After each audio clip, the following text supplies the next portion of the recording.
Pokemon Strangled Red, Part 3. Missing one? I paused for a moment. No, he couldn't possibly mean that. I hadn't tried the missing no trick on this hack yet. But it just fit too well. That had to be what he meant. I surfed all the way towards Cinnabar. I began to feel something was off. More so than what this was already. Silence. Lavender Town theme had stopped. There was no noise at all, nor was there any Pokemon. I just kept going, finding Cinnabar and surfing up and down the east coast. Lo and behold, Wild Missing No appeared. Stephen, mine. Wild Missing No was caught. What the hell? Stephen didn't do anything. He just command sets monstrosity of broken data to join him. No, to become his possession. And it did. I was getting more and more disturbed by all this. Checking the start menu, I saw Missing No was not in my party, but instead an item, making things even stranger. I checked the trainer card as well. Stephen had his back to me, his long hair draped behind him, his hands in his pockets. He said nothing at the start of the night. I realized what I had to do. I surfed to land and made my way northeast. Where else? Lavender Town. Along the way, I noticed all the trainers oddly still out at this hour. Wouldn't look at Stephen, none of them. Like all of them, turning when he passed, even those that were normally static. I tried talking to one of the officers in the guardhouse. Type buildings. Just go. They all said the same thing, though one sent chills down my spine. Sometimes dead is best. My hands were sweating by this point. Stephen was about to try the impossible, something some would see as a crime against nature, which many of these people shared that opinion. I steeled myself. It's just a game, and I was going to complete it. It took an eternity to reach Pokemon Tower, but I got there, eventually taking a deep breath and heading towards the tombstone. I remembered which one. The image of Stephen standing before it was burned inside my mind. After all, first I tried inspecting it. Stephen, Miki. Nothing happened. With a gulp, I opened my menu and selected Missing No from the bag. Oak. Stephen, don't use it! I was reminded of when Professor Oak would magically tell you that you couldn't use a key item somewhere, like when using the bicycle in a building. Though this message this time was different, even worse. Stephen responded to it. Stephen, in a world that cheated me, why should I play fair? Stephen used it. Dot dot dot dot dot dot. Stephen obtained. It's just M at hashtag $. What in God's name did I obtain? I couldn't tell you because the game took away my control. Without my input, Stephen began to leave the tower by his own, walking single step by single step. The Lavender Town theme started again as he left the tower and began his excruciatingly slow journey against my will.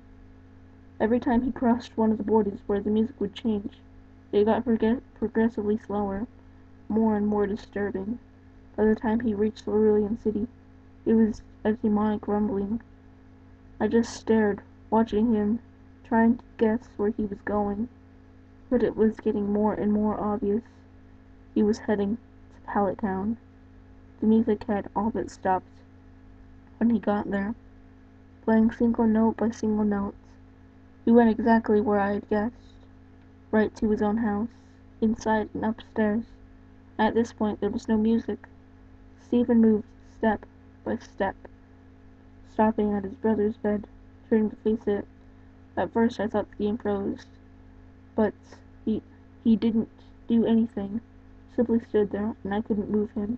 I did, however, find out I could open the pause menu.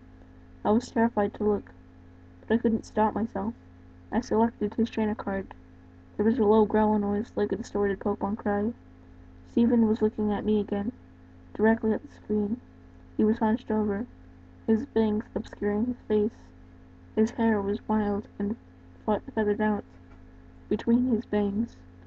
There wasn't even a face at all, just black, two red eyes looking straight forward, a white grin contracting, like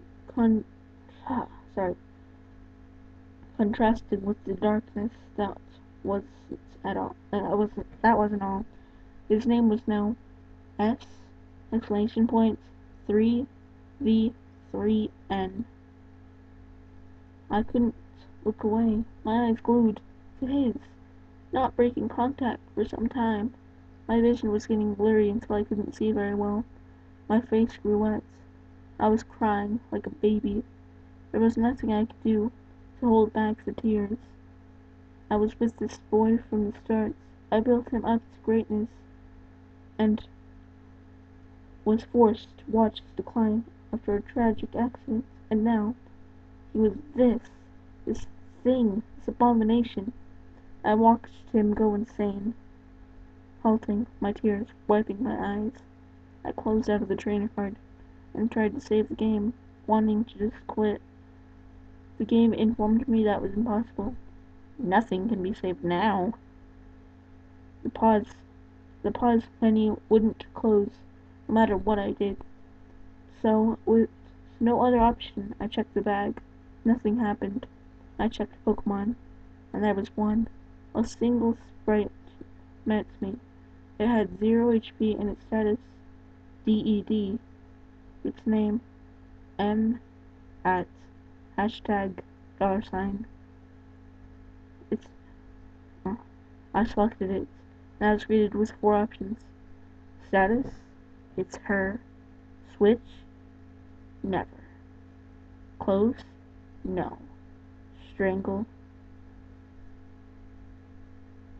My fingers shaking, I selected strangle, and the menu closed, showing Steven in the room again.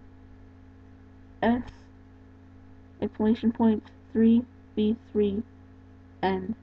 Goodbye. Snap. The game shut itself off.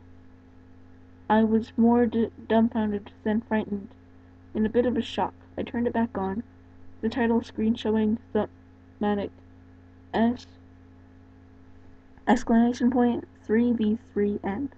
And a horribly glitchy Charizard. I pressed start, then continue. All I saw was a zoomed out view of Pallet Town, showing Steven's house to the wall, tall grass surrounding it, these unmovable stones blocking it from the rest of the town. The image was completely static, no music, no movement, before fading to white, going back into the title screen. It was as if it had been when I first popped it in, a trainer and a Charizard. I attempted to hit continue. No. And that was part 3. And the last part, I hoped you liked the story. I don't know if you did because, well, this is recorded. I can't really tell you, I can tell you that I liked it. But I can't really ask you and get an answer from you unless you put it in the comments. So if you ever watch this video and, well, yeah. If you watched this video, and if you liked it or hated it, or just want to say something about it, put it in the comment section below. And I know that a lot of people have already said that a million times in other videos, people who make better videos than I do, but I just wanted to say it for once. Bye people, and see you next time if anybody watches these, which they probably don't, because like I said in part 1, I have 0 or 1 subscribers and 2 views. So you 2 people who've watched my videos once before, thank you, and I hope you liked this one.